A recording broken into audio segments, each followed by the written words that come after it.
de la CGT. Alors, ces manifestations se poursuivent, c'est vrai, mais chaque semaine, la mobilisation faiblit dans la rue. C'est ce que montrent tous les chiffres, y compris les vôtres, ceux de la CGT. Est-ce que vous avez le sentiment que cette mobilisation touche à sa fin, en tout cas dans la rue ? Bonjour, écoutez, comme vous le dites, chaque semaine ou chaque jour, on annonce que c'est la fin. Et vous voyez, je suis sur un site d'incinération d'ordures aujourd'hui. Ils sont en grève, reconductibles. Et je peux vous assurer que tous les jours, il se passe quelque chose dans le pays. Dans chaque ville, il y a des retraites au flambeau, il y a des salariés en grève. Et donc, la mobilisation est très loin d'être terminée, comme nous le disons depuis maintenant plus de 60 jours.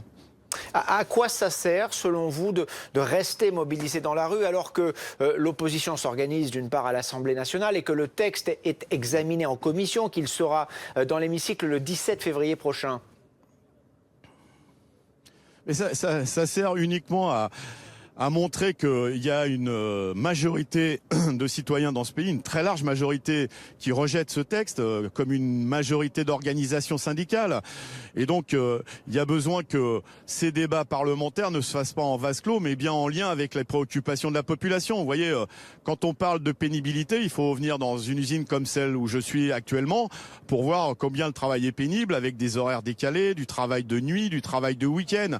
On peut pas avoir des débats au Parlement qui soit complètement déconnecté des réalités. Et donc cette mobilisation, elle sert à rappeler aux députés, de la majorité notamment, que le travail, c'est pas quelque chose d'irréel. Il faut venir le voir sur place et montrer que le texte tel qu'il est présenté, l'objectif de cette réforme, qui est de faire travailler les salariés plus longtemps avec des pensions moindres, eh bien, ça ne correspond pas à un pays moderne et un pays où le social prime.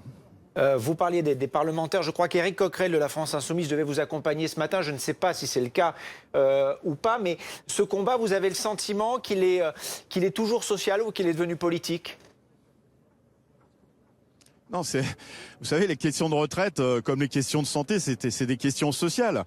On le sait bien depuis 2 ans et demi que le président de la République a été élu, que le gouvernement est en place. Toutes les réformes visent à casser une conception de société qui fait l'originalité de notre pays, ce qu'on appelle le modèle social français, c'est-à-dire faire payer toujours plus ceux qui n'ont pas grand-chose pour donner toujours plus à ceux qui ont déjà beaucoup. C'est toutes les mesures qu'on connaît depuis l'élection de M. Macron. On peut parler de l'impôt, de la suppression de l'impôt sur la fortune, la réforme du code du travail, etc., etc.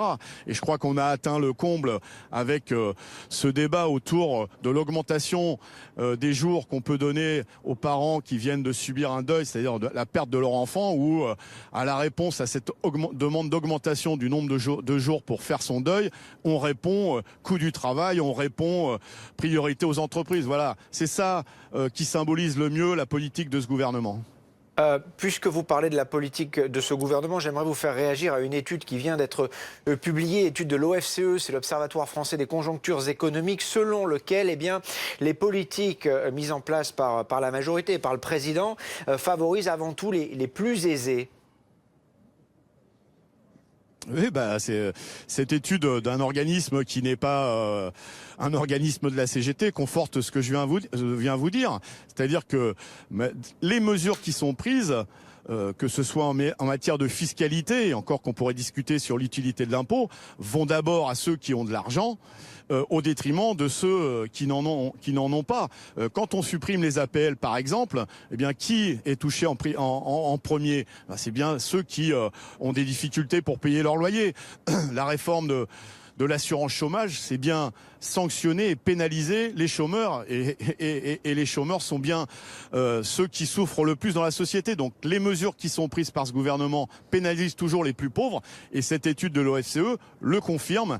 Les cadeaux ont été faits aux plus aisés au détriment des plus pauvres.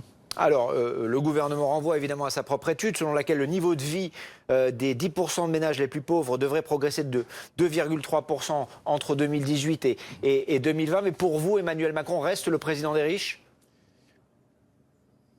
C'est même le président des ultra-riches. Et le gouvernement ne peut pas regarder attentivement les études qui l'intéressent et renvoyer les études qui ne l'intéressent pas. Enfin, dans la période, ça fait quand même quelques études, quelques recommandations qui disent que le gouvernement n'est pas sur la bonne route. Enfin, l'avis du Conseil d'État sur la réforme des retraites, on peut toujours dire que le Conseil d'État est proche de la CGT, mais ça serait pas crédible comme argument. Il y a l'étude de l'OFCE et il y a les études de la Fondation Abbé Pierre, par exemple, sur la pauvreté. Enfin, il y a beaucoup quand même de personnes, d'associations qui disent ce gouvernement fait une politique des riches et oui, on peut qualifier M. Macron de président des ultra-riches.